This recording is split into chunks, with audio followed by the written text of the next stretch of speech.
From across the comic book community multiverse, the Comic-Con podcast begins now with your hosts, Justin, aka Nemesis Prime. If you give them the title of influencer, then that's giving them more power, right? That's how it is. Like, I'm a nobody. Listen, I'm a nobody. Zack, aka the Manimal. We talked about it for a full, I believe, 7 to 8 minutes on an hour-long normal podcast for a show. And you would have thought we set their house on fire with the backlash. So, what's going on, everybody? Welcome back to the Comic-Con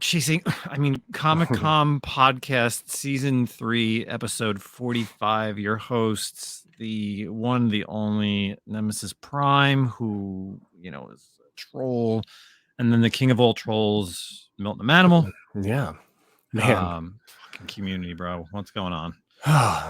So we talked, obviously, hopefully no one thinks that we just Justin and I just log onto StreamYard and then immediately start. Obviously, everyone knows we kind of have some conversations before we start the podcast, which, by the way, it's the November 8th, Wednesday. We're recording today because neither one of us are sure if we're going to go. We might break our tradition of going to see a Marvel movie opening night, but we're leaving the options open. But anyway, we talked about what we're going to talk about in the community this week. Obviously we spent a lot of time last week, as well as on Justin and Binky's and myself on the live on, dealing with the Epic Nation collection, whatnot thievery. Well, I guess I shouldn't say whatnot, but Epic Nation thievery situation. So we talked about whether we're going to talk about it too much or that at all, but we do think we got to take about it a little bit.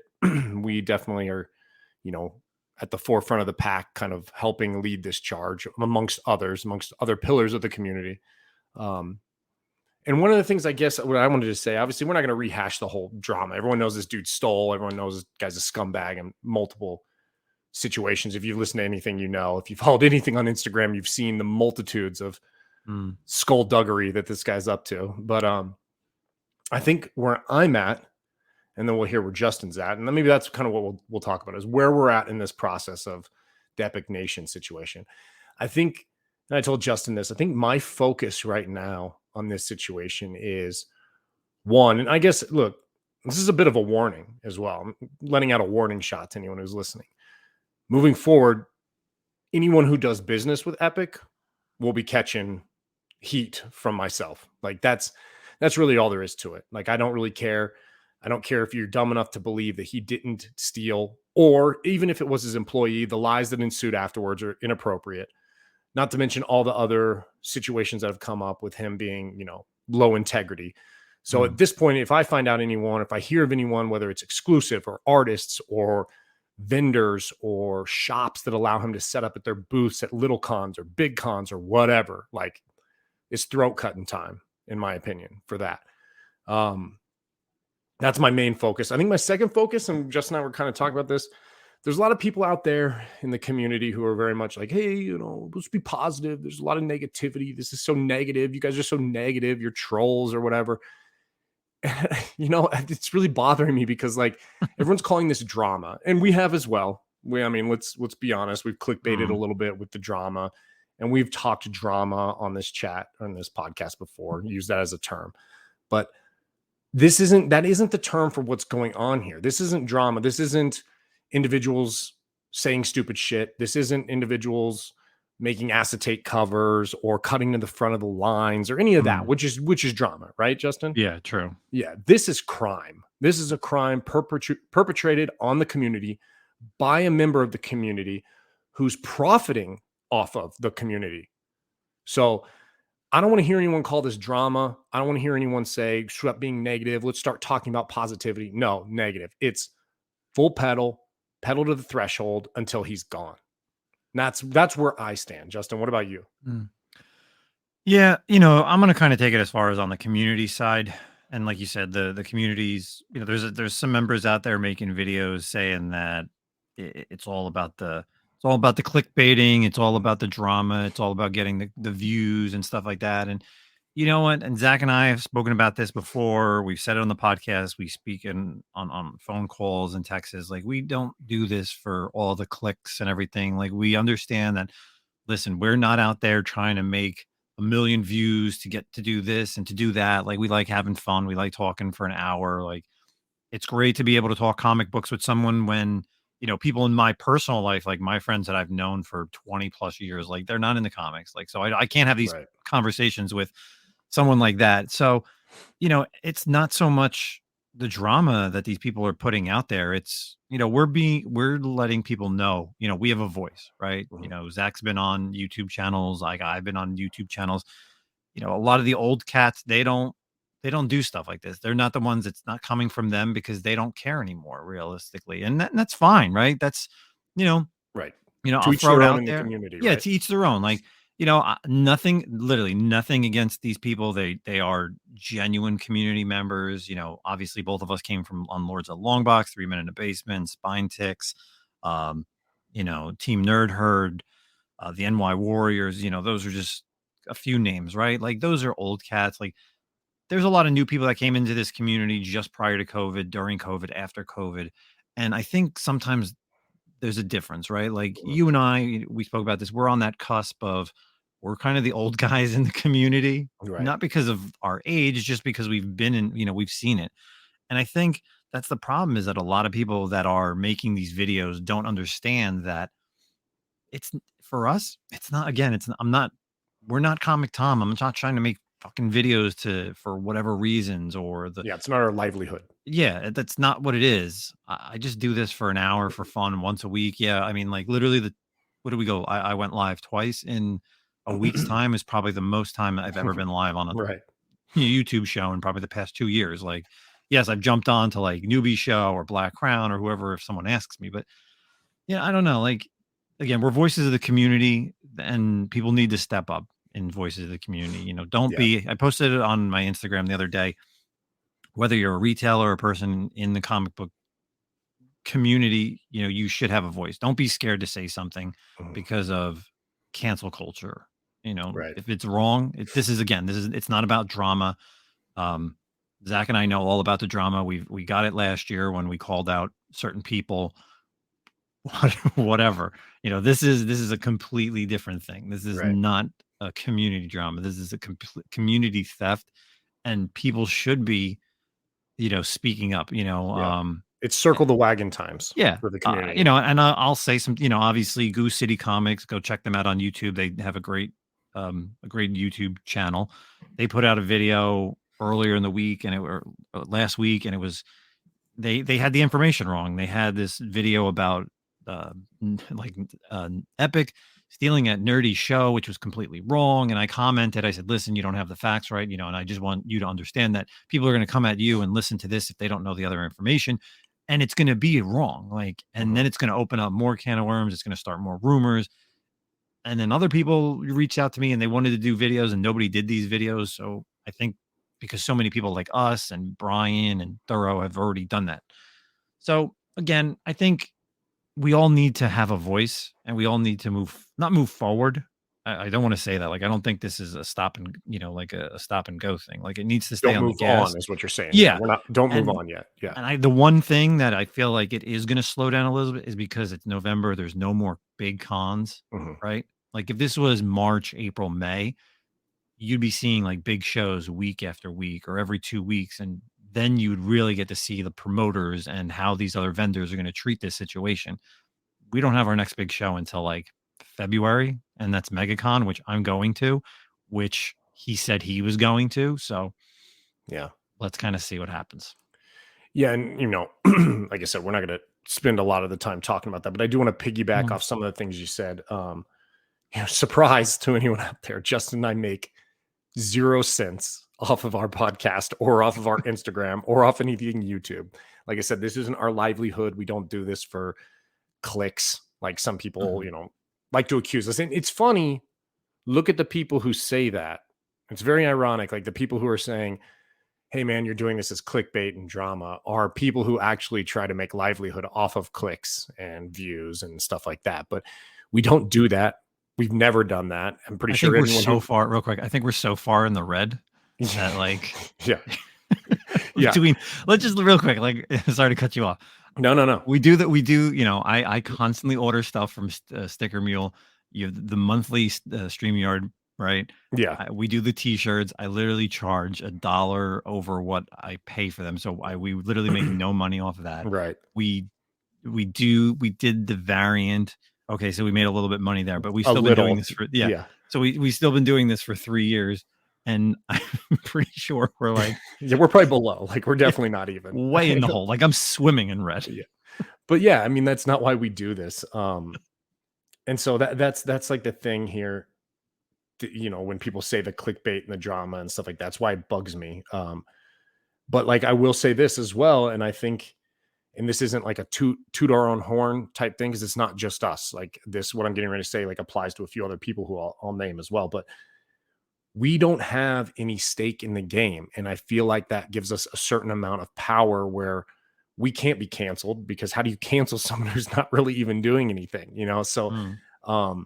ourselves, Thorough, McClay, a few other people, you know, those are the ones I feel comfortable naming right now. But like, we're not doing this for clicks. We're not doing this for money. We're doing this to educate and inform and let you know that there's a snake in the grass out there. So, I guess like my final parting thought on this situation before, you know, you do the same as well and we move on to the fun stuff. But it's like I said, my two things, I'm coming at you. If you do business with this guy in the future, if I find out you buy from him on whatnot, I'm probably coming at you.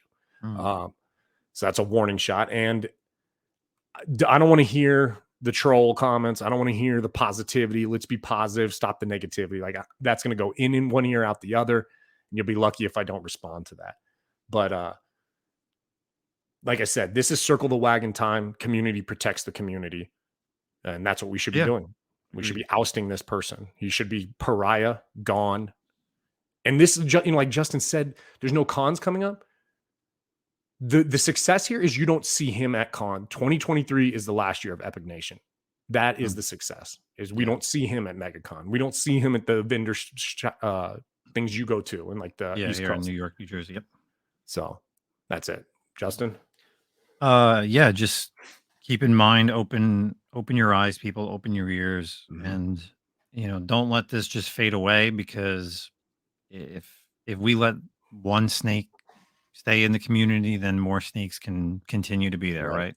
And I feel like that, you know, again, another person put out a video about how we're not a community. I think I completely disagree with that. I think we are who we are because of, you know, I said this to Zach earlier today, is that we make friends in this community to help others out, to help build our collections.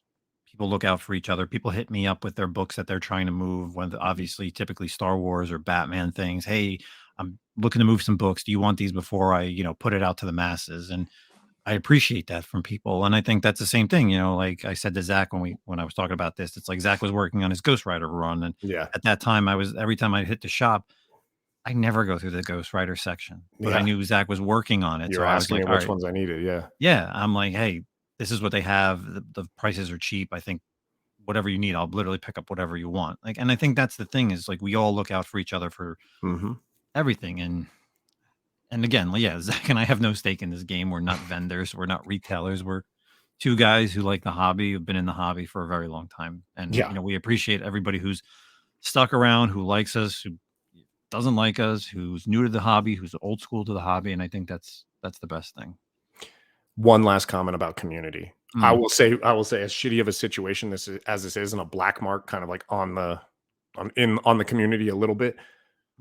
Like shout out if anyone's listening to all like the new people that I'm talking to, like people who have reached out to me who I didn't really have a lot of connection with. You know, I didn't know Queen's Comic Party, Sub-Zero, Get It Collectibles, these guys like that. Like I didn't have any kind of association with these people before, and it's awesome. Like I love it. You know, I love meeting new people. I've had a lot of people, like obviously, I guess if you're clickbaitish topics, like I've had a lot of new friends or followers on Instagram, but it's not just like followers, it's people who are actually like reaching out and talking to me, which if you know me, like I will have an open dialogue with anyone in the open, as some people unfortunately are finding out, or privately on the DMs as well. So I guess that's been one silver lining to this, as there's been some good connections and hopefully some good friendships moving forward. So yeah, absolutely. All right, so let's get into, Do it. of course, what we always like to talk about because this is a comic book podcast. People, there's comic books to read, so weekly reads. You're gonna start off with some weekly reads. Finally got to catch up on everything over the past couple weeks. I just wanted to touch base on some older stuff. I know Zach talked about this last week. The Universal Monsters Dracula by James and Martin.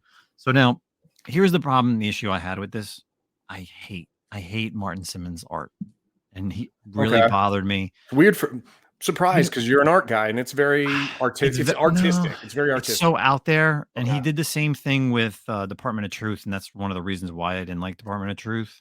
So Okay. I'm not sure if I'm actually going to stick with this because I never really liked his art, and I didn't realize it until I picked it up and I opened.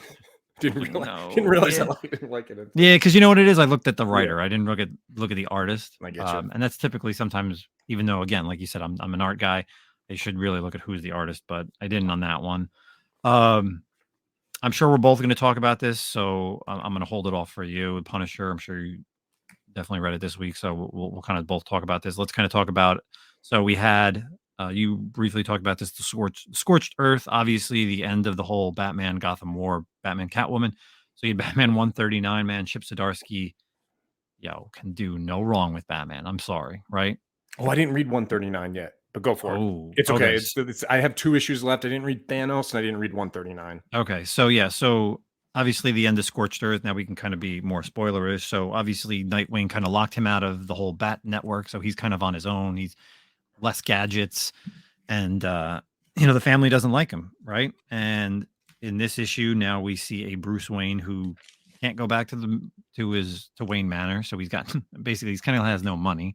He doesn't have everything. He doesn't have the gadgets. He's in like a brownstone, and he's basically looking for the Joker. And I love how Chip Zdarsky does this in a way where it is like the old school. And Jeff talked about this, the old school way of comic book writing, where you'd have the little like asterisks, and they would show you, oh, they're referencing this. Oh yeah. There's like times last seen in issue, whatever, or something like that. Yeah. So what's great about this issue is they talk about the 3 Jokers. So they reference Justice League 50. They did that in the last issue too, in 138, I think, or maybe it was in Scorched Earth. They mention it. They do an asterisk about 3 Jokers as well. I thought that was really interesting. So like I like how they do that. So this obviously is the new story arc. I think it's going to be a 3 or 4 issue story arc called Mind Bomb. It's all about the Joker. Batman's trying to find the Joker with somewhat of the help of the Riddler. But again, with Chip Zdarsky writing this, he's somehow, Joker knows who he is, obviously. And that's kind of been a more newer thing, like the new 52-ish, I guess, when he found out. And it's crazy to think that he knows who he is, but doesn't really do anything. And I always doesn't love really that care. Yeah, exactly. He doesn't really care. Like, it's kind of irrelevant to him.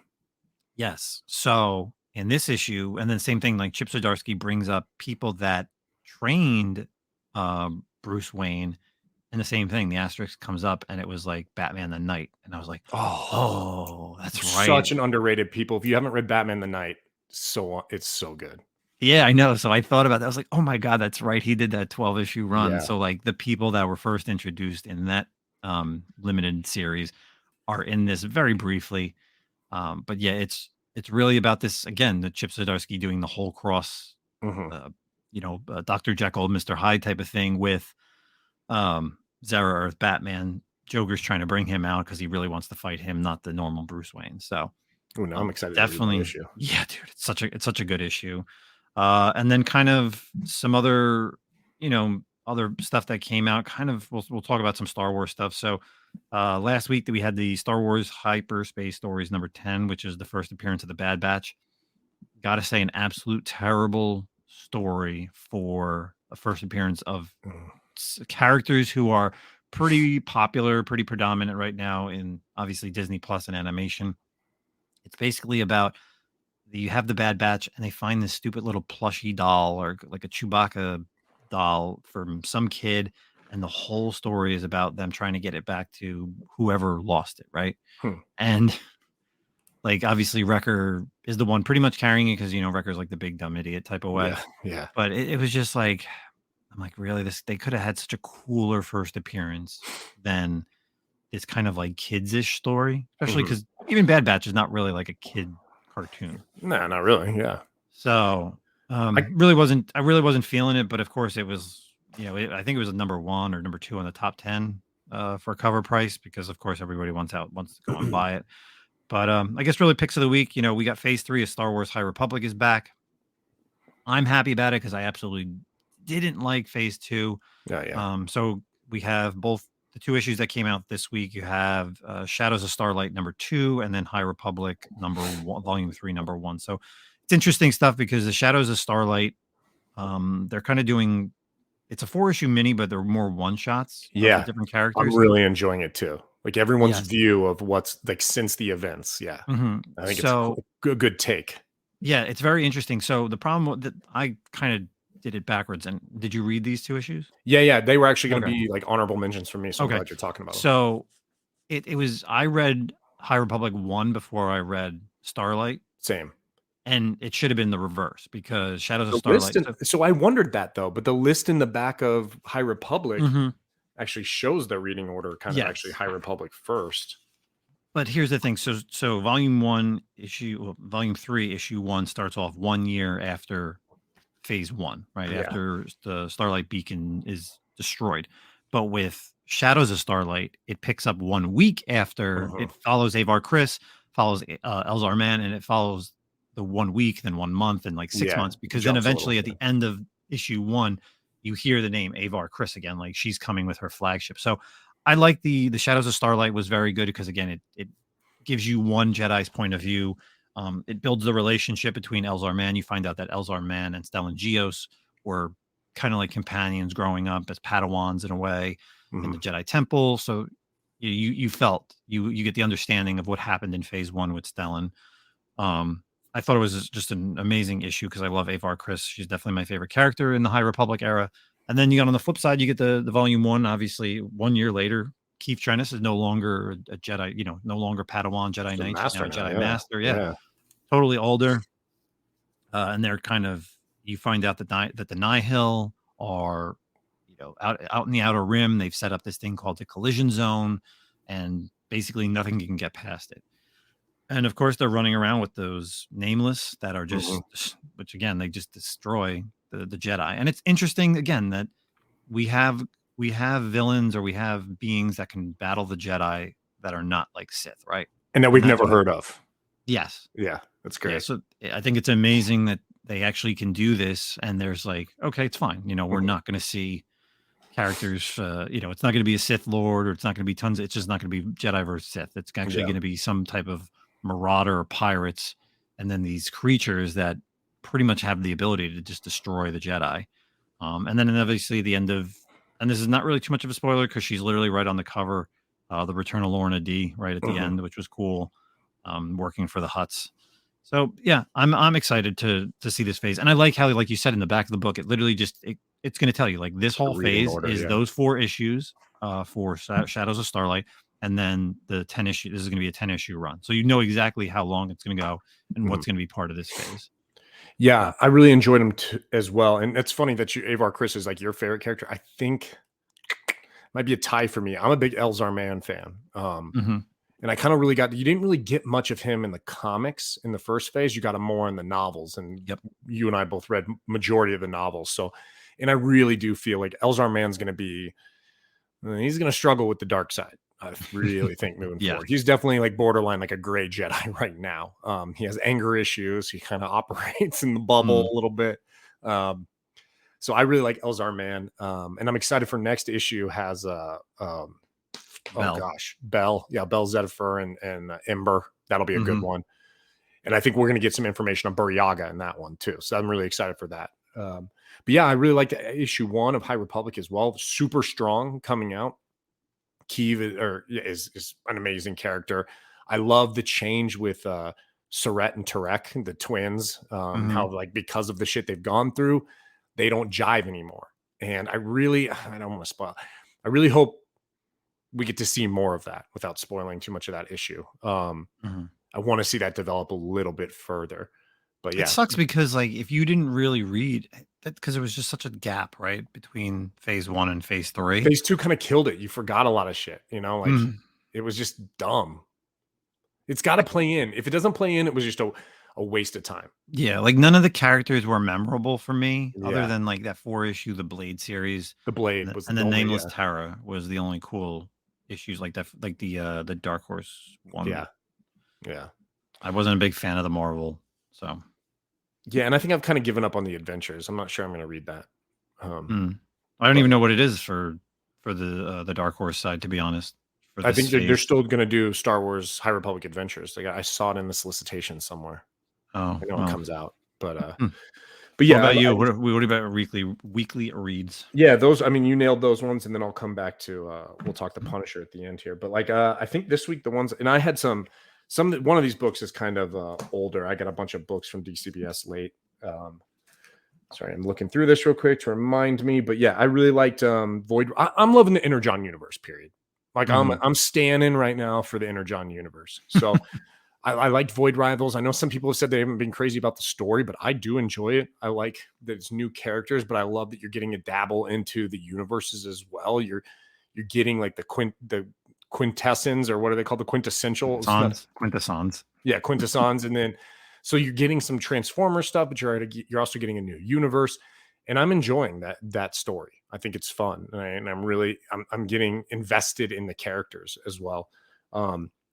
And I love Transformers #2, man. I'm really loving it. I love it. I think it's fun. I think it's great. I've said this a million times. I love how pared down it is in terms of characters. Like you got 4 or 5 Decepticons, you got 4 or 5 Autobots. Let's go right there. I love how pared down the story is and how like close to the market is of the Generation 1 cartoon, but a little bit different, another take on it. You got some Megatron sighting in this issue without a name, which I thought was like strong. It had like left an imprint on you. It's like Optimus telling Spike about Cybertron. He's like, and then the leader of the Decepticons. He doesn't mention him by name. You see shadowed Megatron, I thought that was cool. Like there was a lot of power to that. And then still like no mention of, where is he? Because the last thing you saw was, hey, basically like in Generation 1, the cartoon, they boarded us as we were trying to escape Cybertron, and then we crashed. But when they crashed or when we saw him in the first issue, Megatron's nowhere to be found. So I thought that's cool.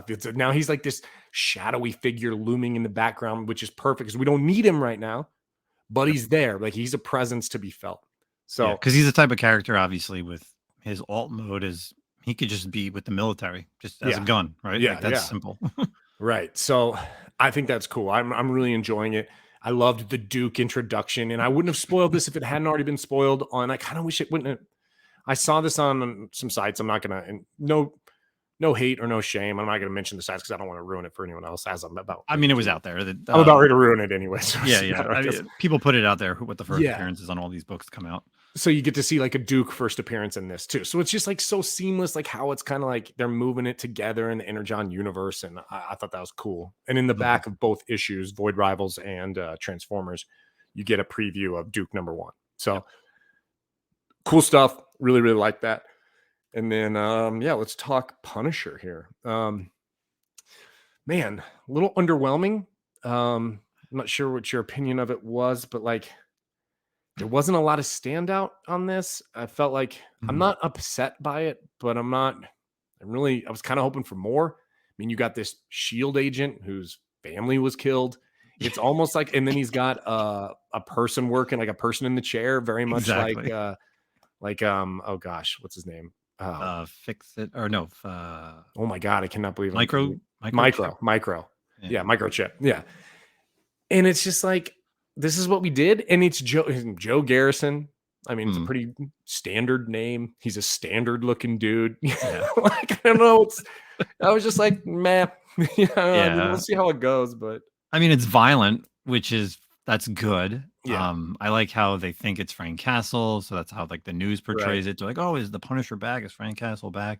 Yeah. And he's about that life of, well, he's like, let them think that and let all that information go out there, and so they won't be looking for him. But yeah, I thought about this as I was reading it, and I was like thinking of characters that when they bring back when they not reincarnate characters, but when they take an existing character and then just change them over. Like obviously we've gotten multiple versions of like Captain Marvel and like the Robins in the DC universe. Yeah. Like, we talked about this last year when like Jerry Conway said that, oh, if he could do a Punisher now, he would do like a black vet and this and that. And to be honest, like, did we really need like a new Punisher? Like, do we need the series to be called Punisher? Like, I was thinking, and then I was thinking about this too. I'm like, and this would actually be a good topic for if we like when we do another like state of the comics. Do you like when they do first appearance of characters in like their first issue of a title, or do you like it when they're introduced in like something completely different?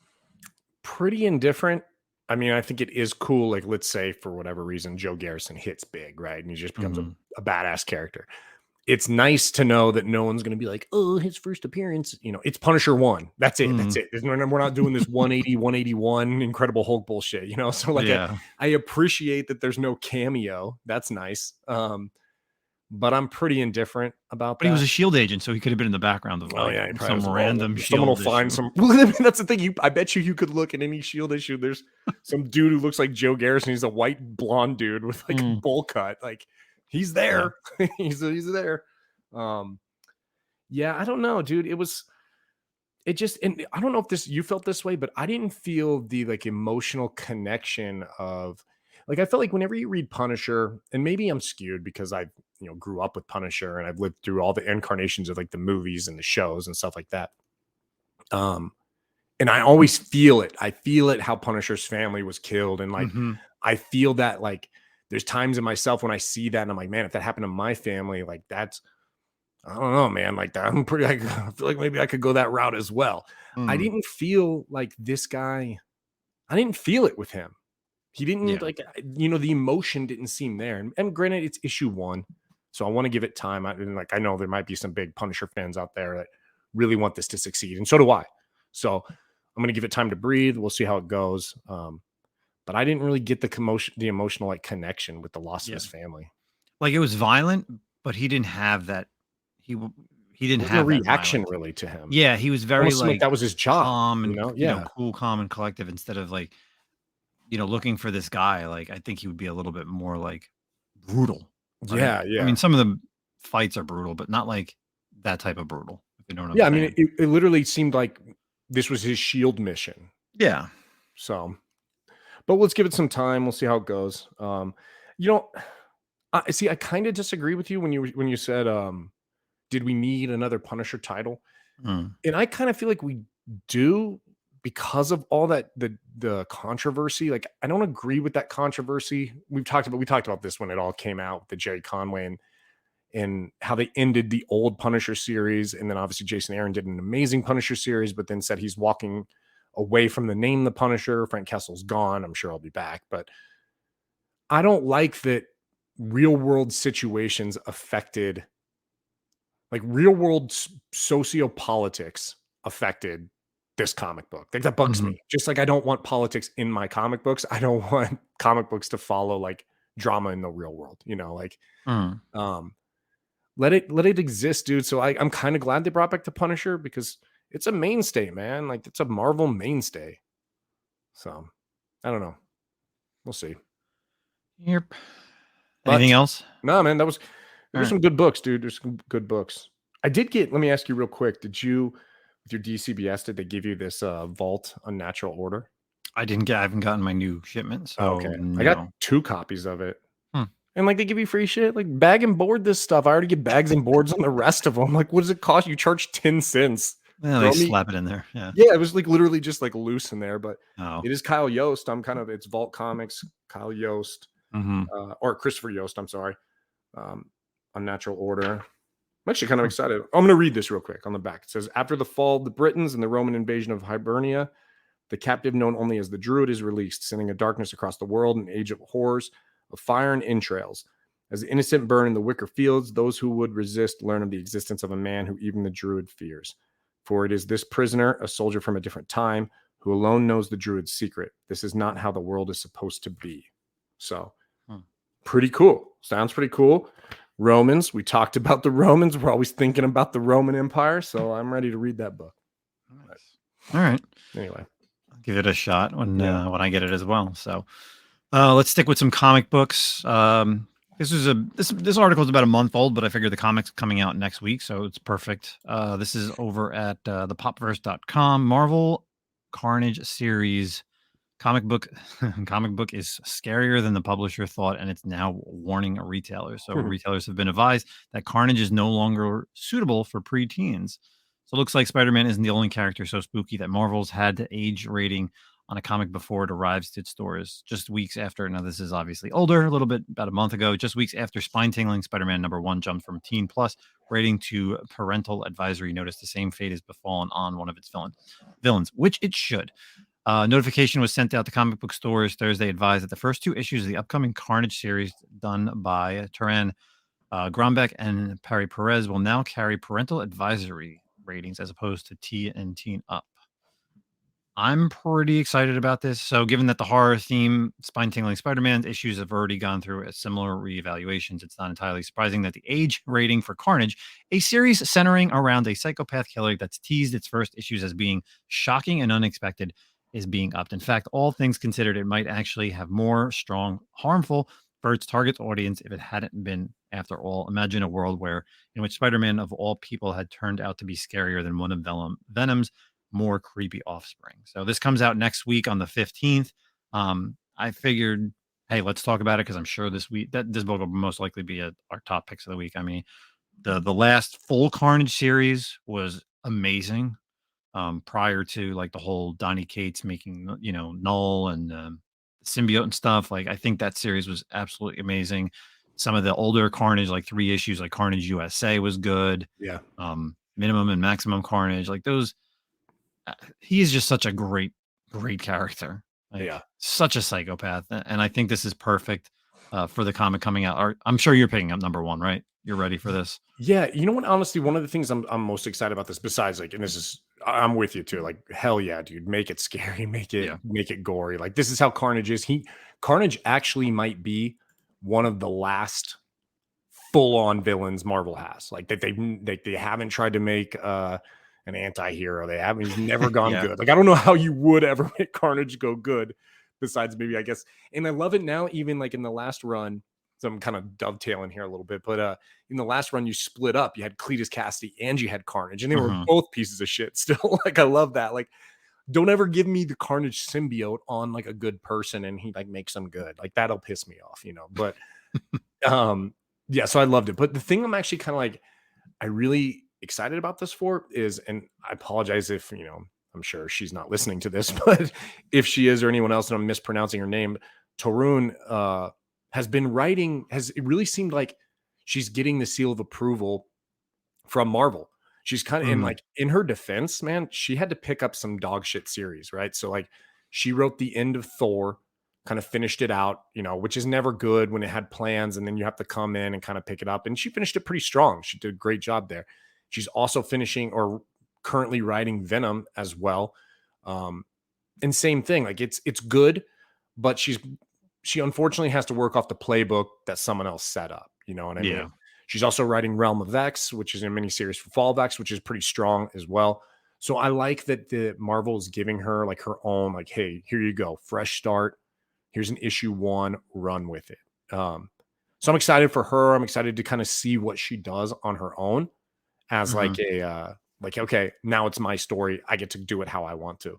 So yeah, shout out to, like I said, I hope I'm not butchering name, Tarun Grombeck.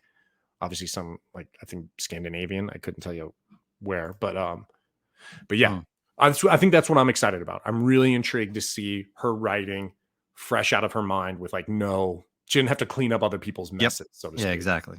Yeah, we've gotten some stuff on that last Carnage run that kind of was just like all over the place, but yeah, you start off with a strong issue 1 and you can continue the series, and and I'm sure just like the last series, which the last full series that was very, very well done, was like 15. The previous one was right around that mark as well. Like, that's what you need with these type of, again, how many of the villains in the Marvel universe get their own title, right? Right. Thanos, there was like a new Thanos this week. Doom gets it. Thanos, Carnage. But even Doom, can you even call Doom like a legit villain anymore? Magneto gets his own title, but he's not a legit villain. I mean, Loki, same thing. Like, Loki, I guess Thanos for sure. I mean, but even Thanos kind of has that whole like, for the best good, the good of all type thing. yeah. But yeah, he's like really Carnage is really like the last true villain, right? Uh-huh. Sucks it's a Spider-Man character. Garbage. Yeah. Because I guess he is the last. Because even like Norman Osborn, right? Yeah, like the Gold Goblin thing that they did. Like, come on, like. Well, and then X-Men, almost every X-Men villain, with the Age of Krakoa, they're all one big team. They have been. So like even Sinister has kind of played good guy. Apocalypse is more good than bad these days. Sabretooth. Yeah, dang. It's crazy to think that, right? Just Carnage. Really? I mean, like God bless the person who tries what, I'm going to try to make Carnage good. Like, good luck with that, dude. This guy's a psychopath serial killer. Exactly. I don't know how you're going to retcon that backstory. Not gonna happen. It's gonna be rough, dude. Yeah, and it's gonna be interesting to see how they do it. Is it gonna be grounded, or is it gonna be like the space thing? Like, I'm sure it's gonna be grounded, which I think is what's great about the Carnage. Again, psychopath killer. So I'd like to see it move away from the null stuff as well. You know what I mean? Yeah. Like, let's get back to just Carnage just murking people. True. Yeah. So coming out next week, Carnage #1. So be on the lookout for that, as well as I'm sure some variants for that too. So Carnage #1, November 15th. Let's get out of our comic book section. Let's get into some movie news. So obviously with the writer's strike kind of coming to an end, we got some movie and TV stuff to talk about. So over at Deadline, we had to be talking about this. Legend of Zelda live action pick is in the works at Sony, with Wes Ball directing, Nintendo co-financing. So Sony's making sure its future theatrical franchises covered it as the actor strike appears to be winding down. The studio is co-franchising with Nintendo a live action feature of popular video game franchise known as The Legend of Zelda. Have you ever heard of this before? I'm pretty sure. Maybe. Maze Runner franchise and Kingdom of the Planet of the Apes filmmaker Wes Ball is directing it. You have Derek Connolly is penning the adaptations. He's rep by Verb.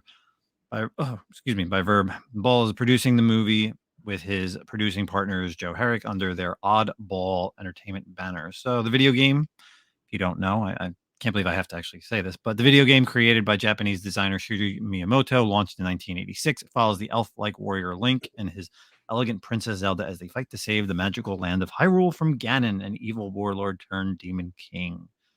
So dude. All right. I kind of feel like we're betraying Ken a little bit. I know, but he's going to be without him here, right? I know. Don't worry, Ken. You're going to be on here soon.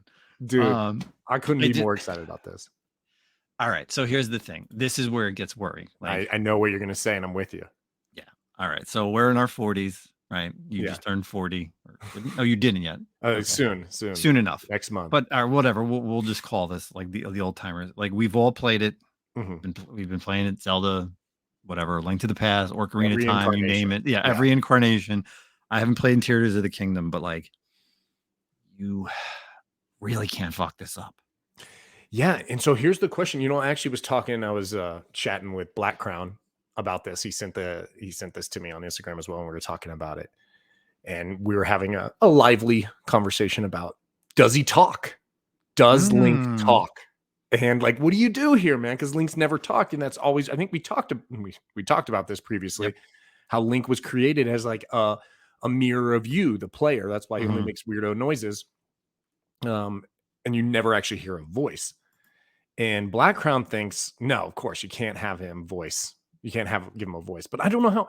You can't do a live action without his voice, bro. Like, and then what actor are you going to get to play him? Like, I want to hear Link talk, and it's not going to bug me if Link talks. What's your thoughts on the speaking Link? Yeah, man. I didn't think about that. Cartoon, didn't he? Yeah, 100%. Yeah, right. Okay. Oh yeah. I haven't seen it in so long. Oh, I have it. I have the DVD. Oh, nice.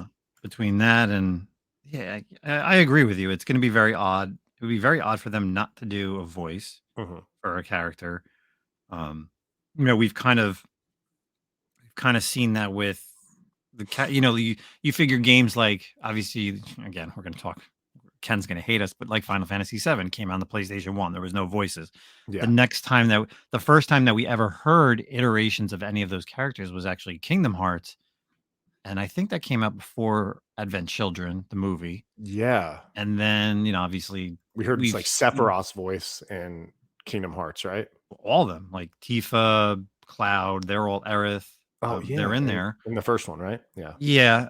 And then like you had, different, I think the same actors and actresses portrayed those characters in Advent Children, but not in obviously the latest Final Fantasy remake. And then even throughout the years, I'm sure they've crossed over in other games or whatever.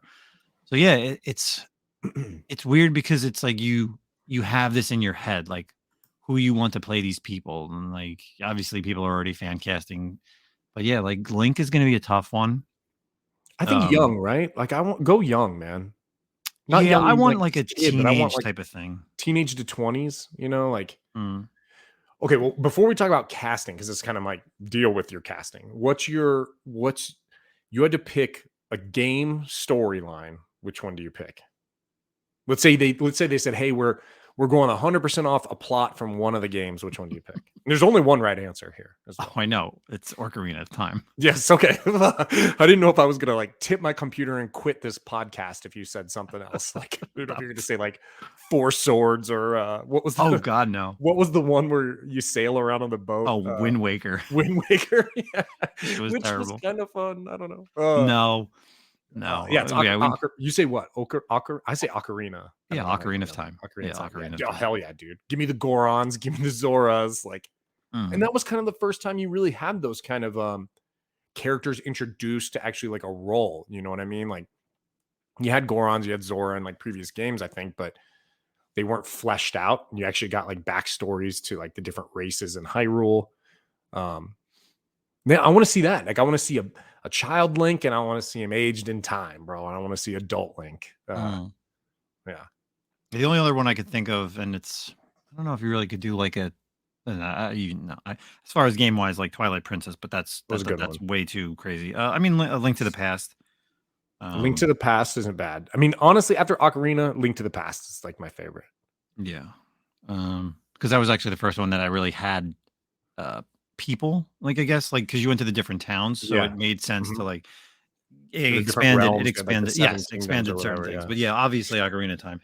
But again, yeah, like who do you do like a live action, almost like a Lord of the Rings type of thing, where it's a longer movie and he's got to go through challenges in a way, like is a fortress, or are we just going to go straight with just like Link, Zelda, and Ganon, right? Yeah, and then you also you have to think about the future as well. Like, right, they're hoping for a franchise. That's what they're doing. I mean, the success of Mario shows, hey, look, there's a like, it's there. You can do it. They're taking a gamble with live action. Honestly, I would have been okay with animation as well. So I always feel like with live action, it's the gamble, right? Because you're paying more. You now have to pay big actors. Obviously, Chris Pratt's a big actor, and so were a lot of the other voices, but I could be completely wrong. I don't think you're paying them the same that you pay for a live action film that you do for voice acting. I'm guessing. I could be completely wrong, but I don't know, man. Live action's obviously, I don't know. I actually don't know. Is live action more expensive than animation? Maybe animation's more expensive. I would think. I would think live action, but I have no idea. Yeah, I guess it all depends because you have all the CGI, so there's that expense. On the flip side, you have all like the sets and costumes, and so I guess it's the egg. I have no idea, but I'm with it. I'm excited, man. I love Zelda. Zelda's probably my favorite franchise in video games, hands down. Period. And I'm a big Final Fantasy guy, but it's Zelda all day, every day. Yeah, dude. Yeah, it really makes like, I know we're currently both playing Starfield. And now I'm like, with it's funny, like the moment the announcement hit, right? And we're in a group chat. Well, that too, but we're in a group chat, Zach and I with some other people, and I immediately wanted to go out and buy the FOMO Zelda 1 because I have a Zelda 1, but it's a second print. I think I have the second. I know I have the second print, and I'm pretty sure I have a raw no price, but I don't have a first print. But then, like I said, like I showed you guys, is realistically a preview or first appearance would be that Nintendo's comics, that black cover with Mario and Captain N. So it's like, well, I have this, but do I go just to FOMO buy like a CGC high grade Zelda 1 first print now? And then I'm thinking like, man, I really want to play Zelda now on the Switch. But Yeah. maybe So 2024, like because there's really nothing announced. So maybe I'd probably go back and play Breath of the Wild, and then we'll go from there. I went down that rabbit hole when I was playing Breath of the Wild. I played it late, man. Like I really played Breath of the Wild late. Breath of the Wild late. And I was like, man, I should really get the Zelda #1. And I looked at the prices. And I mean, they're not bad, dude. They're not out of this world by any means, but probably too late now. The one I haven't played, I'm sitting here looking at it right now, and I'm gonna play because I haven't played Tears of the Kingdom either. I needed a break with Breath of the Wild. I'm not as gung ho on Breath of the Wild as other people were, and like I don't know if people think that's the best one, but I have the other one I hadn't played, and it's sitting here, and I want to play next after Starfield is Skyward Sword. That's I figured that's what you were gonna say too, because I hadn't played that one either, and I know that's on the Switch. Yeah, because I just got a Switch like last year or this year, I mean, to play Zelda. Literally, I only have 2 games. I got the 2 Zelda games, and I probably will only buy Tears of the Kingdom next as well. My Switch isn't even hooked up anymore. Now that I disassembled it and I just have it as a handheld, and I hooked up the Xbox to play Starfield. So I've never played on the handheld. I always play on I have it hooked up and I play like you would a traditional game. I've never actually tried the handheld version of the Switch. It's not bad. Just kind of like laying on the couch type of thing. But yeah. It's still good. I mean, I have the OLED. I have the best one. So yeah, I think that's the one I got too. It makes me want to go down that rabbit hole and just kind of play those old school games. Like, well, I bust out all the old ones. I still have a 64, and I have Ocarina of Time and Majora's Mask as well. And every once in a while, I break out Ocarina of Time and I burn through that baby with no walkthroughs, no nothing. I know where all the secrets are. I'm a water temple master. I'll crush the water temple quick as hell. Dude, I love Ocarina of Time. I live for it. Yeah, I think mine, like if I had to pick a Zelda game, then I know where everything is and know what to do, is probably Link to the Past. That's a good one too. Like I know exactly where to go, how to get to the Master Sword, like the quickest way, and like where do you need to be at certain points to get to the you got to get the mirror to go back and forth, the dark realm. That's my jam. Nice. Like, I have one of those, those little SNES, and they have those like the Sega ones that have like 30 games built into them. Okay. And I literally only bought that for Link to the Past. There's like other games. Oh, total side note. I've been meaning to talk to you about this. You know what other game I'm probably going to get here soon is for the Switch is I'm really excited for Mario RPG. Oh yeah. Oh no, I'm definitely getting that next week. Yeah. Oh man. 100%. Dude. I was having this conversation with my boss, who is also a gamer, and he was just like, he's like, I never really liked it, this and that. And I was like, bro, that was great. Like, it is the best Mario because the original was done by Squaresoft, which is Final Fantasy. Like that was, and like I watched like the final preview that IGN did, and it's exactly the original game, and they upped the combat in a way. It was it was really cool because obviously the way the mechanics were in the first one was you had to hit the buttons at a certain point to like deal more damage, and then on defense. And now this time around they have like these triple moves like that, depending on who your party is. Like you can do with these ultimate moves. It's like, I cannot wait to play. And just seeing the villains in like this more 3D atmosphere. Oh god, I cannot wait for next week to be honest. So is it completely a like remake? Is it the same characters like you play as like... Gino, Mullen, dude, the mushroom cloud guy, obviously and Bowser too, right? Yeah, Bowser's on your team. Yeah, the hardest thing in that game, if you remember, is I barely remember it. Okay, do you remember where you had to go and there's like the lily pads and you have to do the musical notes? Vaguely. Okay, it's also on that Super NES thing I have. That was another reason. I was like, oh cool, dude, I'll play this. But then I don't know if I ever got around to it. I remember that being on there, but yeah, it was on that those little things. Damn, where is that? I think it's up somewhere else. Now I want to play that. Screw it. No, I'm just gonna wait till the new one comes out. Hopefully it's a new one, dude. It can be so good. So that's it for for Legend of Zelda people. Yeah. Again, we get it when we get Ken on here.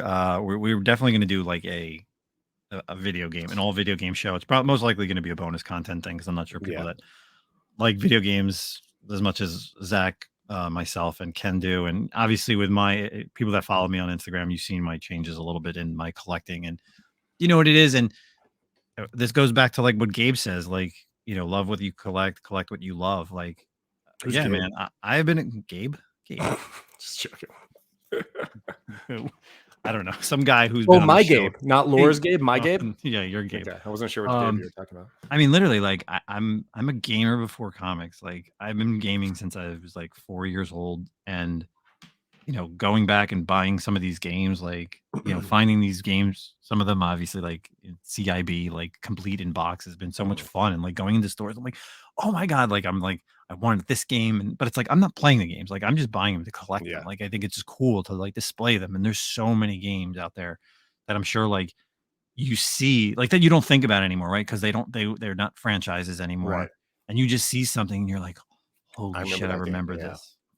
I like to live vicariously through you with that because I Mm. have no intention of buying those games. Like I just there's something about a game. Like I know people are like, oh, it's the same with comics when you get them graded, you can't read them anymore. But like with the game, like I don't like I my mind can't turn that corner where it's like in box encased. Like, no, dude, that's not for me. So I just It's like a to see what you collect, and then I look at what you got, and I'm like, oh yeah, that game and that game. Oh, I remember that game. Remember getting that from Blockbuster, and yeah, yeah, dude. it's gonna be fun. So, all right, let's round out the show with a review of a TV show. Finally, we actually have something that's completed this week. Obviously, with Loki coming out on Thursday, we are not going to be reviewing it until next week. So, let's review the latest Amazon show, Gen V. Yeah. Came out of nowhere. So of course, this is a spin-off of The Boys, the lives of many competitive superheroes in a superhero college, right? I guess that would be Yeah, like a prep school. yeah, like a like a superhero college. Obviously, they're all trying to become the best. Obviously, like the valedictorians are the ones that move on to eventually, hopefully, become part of the seven. Mhm. It's great to have this type of show because having a spin-off in the same universe as The Boys, if you watched the first few seasons of The Boys, there are characters that show up again, not so much like the seven, but we are going to be spoiling it. So if you haven't seen Gen V, appreciate you guys and girls listening to this episode, but we're going to definitely go into spoilers for Gen V. But obviously you have the one chick who works for like Vought, right? Ashley. Yeah. And then we'll get more into like in Andrea, but just some of the newer characters, right? Like the chick who obviously the chick who plays Marie, like I didn't know how I was gonna feel about like her in the beginning, but she was like complete she definitely was like badass towards the end. Obviously the girl who's like who is it, like the girl who plays like Kate, and then there's Emma. There are all these characters that I feel like you thought you enjoyed more, and I felt like I enjoyed them more. Yeah, they definitely grew on me more than some of the characters in The Boys, right? Like, okay. And it's not so much like as in The Boys, right? Because in The Boys you watch it and you have the non superheroes, so you have like those guys, and then you have the seven. Yeah, you have like so you have like that side, but then on the other side you have all the guys and girls of the seven. So you're just like, I don't know. Do I care about certain people? Like, do I like their storylines? I don't know. But yeah, with this, there was just so much to be had. And then there's like so many actors and actresses that fill in the footsteps or, the shoes of like other superheroes, which is great. Some of my favorite points in this was obviously the Jumanji episode where they're in Kate's mind. Yeah. And you have Soldier Boy. Yeah, that was great. Yeah. Yeah. Well, how it was just such a great episode where like, cause he's like, he was her imaginary friend, and the way he talks is the way he talks like in the last season of The Boys, right, totally normal. Yeah, but he's more of like a what's the word, like more of like her imaginary friend. So he's like, he says something, he's like, oh yeah, he's like, I was there when she first started masturbating or whatever. Yeah. Oh my god, like Soldier Boyfriend is he's actually a special guest as, like, that's what he's listed as. Oh, that's what it says as in the Soldier cast. Boyfriend. Yeah. I think it was just like a wild show, right? Like with Sam and the way he sees things, like with the puppets, like when he's having sex with Emma, and then even when he destroys all those people that With come the for him. puppets, that was crazy in the sewer or whatever. Yeah. Yeah. And then obviously at the end of the show where you kind of well, I guess the last 2 episodes, you kind of find out about Indira, who was the chick who's like not run. She's like running for one of the government Yeah, positions. she's vice president. Yes, oh, that's right. Yeah. Yeah, by this point she's vice president. So, Yeah. you find out that she's obviously we found out this in the second season of The Boys that she was super. She was one of the soups, had abilities, but kept it under control, and her abilities kind of mimic what Marie has. Mm-hmm. And then, just her demise, which is crazy, right? Well, no. I think you're confusing. Indira was the Oh, you're right. I'm human. sorry. Yeah, Indira, It's she Victoria survives, is the vice but president. yeah. She's The other, and she lives. Yeah, the other chick, the Victoria. head, yeah. What are your thoughts on some of the people in this show? Yeah, I mean, I loved it too, dude. I thought it really kept the vein of like The Boys, the tongue in cheek, the mocking, but like the actual aspects of like society as well. Like I love the like almost the social commentary that happens with The Boys, and I love how it makes fun of everything. Like that's my kind of like how you reference the world, right? Don't choose a side, don't go left, don't go right down the middle and make fun of both of them because they both deserve your mockery, So I love the way they did it. All the stuff that they do with like the social media and the clicks. And like we just kind of talked about clickbait, right? Like, and I love how the school is divided up. Like, here's superhero school, and you're going to be a movie star. Here you're going to go on a reality TV show, like that kind of stuff. Like, it's hilarious. Like, it's such a joke on like what society really is like. Mm-hmm. But yeah, I love the way they fleshed out the characters. I'll tell you, I think who grew on me the most was Jordan Lee, the gender shifter. I thought that was really cool. And like at first I thought it was gonna kind of be this like, woke kind of like portrayal. Like we talked about this. Yeah. Yeah. But honestly, like it made most sense. Like, using pronouns of like they, them for Jordan totally makes sense, like because it can ship back and forth. And I love how like one's got the energy blast, one's got like the superhuman like strength, durability type situation. And I really loved that character. That character grew on me the most, I believe. But yeah, I loved all the shout outs to the comics as well, like characters that showed up, like Tech Knight. If you read the comics, Tech Knight is like he's kind of a mockery of Batman in the comics. He's got like a suit, just looks like an Iron Man cross to Batman in the comics. Obviously, that's not what we saw here in the show, but it was a cool shout out to the comic books for people who've read them.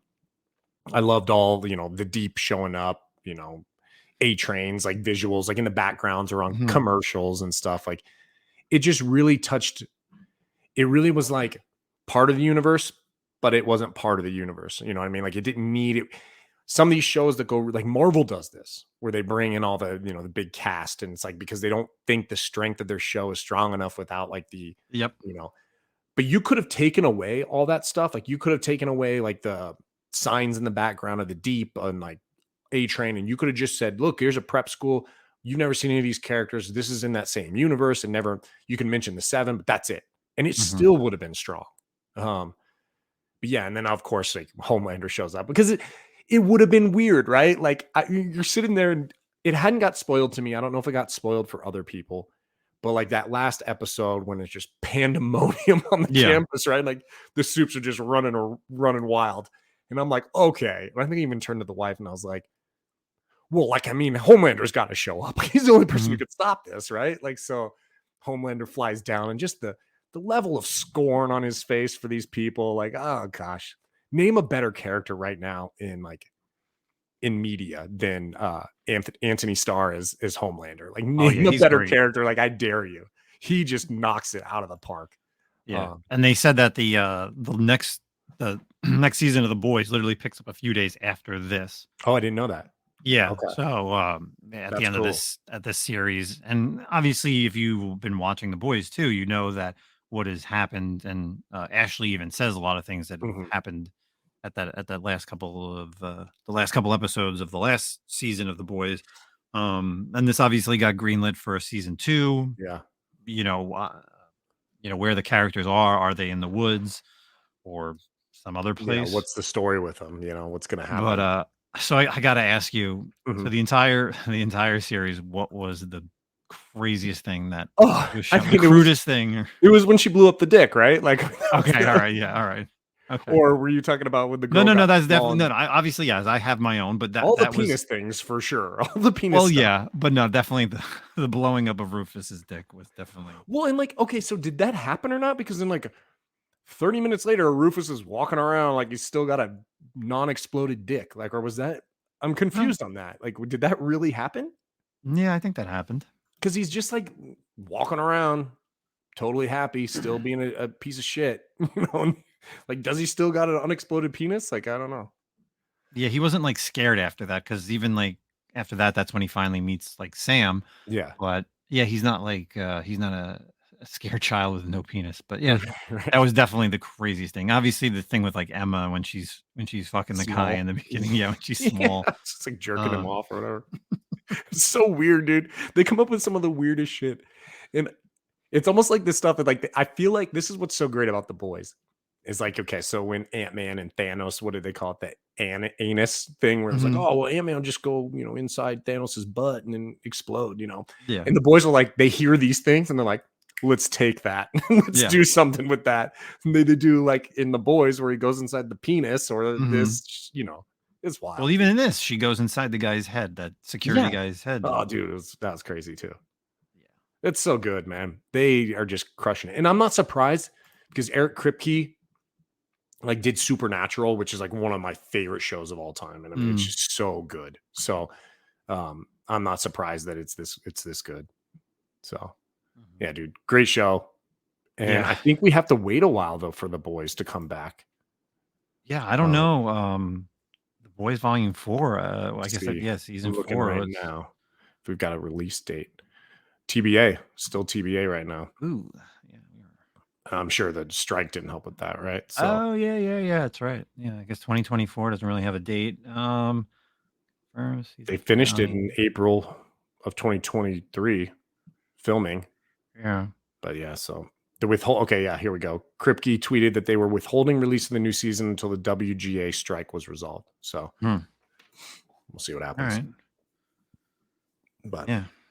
All right. Well, um, that's our little review. yeah, I at the end of the day, I think this the Amazon has been crushing it crushing with it. all that stuff. So between the boys and obviously Invincible just came out with that new season and Mhm. only one episode dropped, and I love the first episode. So before we get out of here, let's just kind of make some announcements. So let's talk about it now. Saturday, April 6th, 2024, we will be set up at King Kong number 5 up at Marriott up in Park Ridge, New Jersey.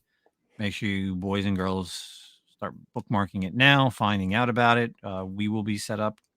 We will having hopefully a special guest, buying, selling, promoting the podcast, stuff like that, as well as all your local people will be there from the community. So yeah, Yeah, Saturday, April 6th, King Kong 5. and I will be there as well. I cannot wait. And then Yeah. yeah, February I will be at MegaCon, like I said, which is going to be fun if someone shows up there. And then you know where you can find me, obviously, always on Whatnot, Nemesis Prime, and that's it. What about you? Yeah, dude, same thing. King Kong, really looking forward to that. Kind of being able to finally come out there after talking about it for like 2 years. Hmm. And then just talking about it on the show, I might have to link up with Ken or maybe even do it solo. And you might see me. You know what I'm thinking I might do is a Twitch for Final Fantasy Remake 2, and you can watch me get a platinum trophy. Just Twitch it up on Final Fantasy. You can watch me play 7. What is it, Rebirth 2 or whatever the hell they're calling it. I can't wait for it. Rebirth. Yeah, the second one's just called Rebirth. Rebirth. Yeah, the first one's called Remake, right? Yeah. I So guess you yeah, could go back through the first one and stream it I could. I could. I just on could. easy. Just blow through it. Who On cares? easy, watch me get my platinum in Yeah. Rebirth. So hell All yeah. right. Well, appreciate everybody, new listeners, old listeners. Thank you for all the support. For sure. You know, check us out if you haven't seen it. Check out our past 2 live videos over on YouTube. Again, typically don't do live shows, so you get to see our mugs for a little bit over there for a few hours. Appreciate Jeff Comic Dunes jumping on, Jeff Binky's jumping on. Had some good times. Yeah. And then again, just again, keep up the work. don't be silent about all of the stuff that's going on in the community, and Yep. See something, say something. Exactly. That's it for season 3, episode 45. Enjoy the rest of your day, afternoon, evening, and we'll catch y'all next week.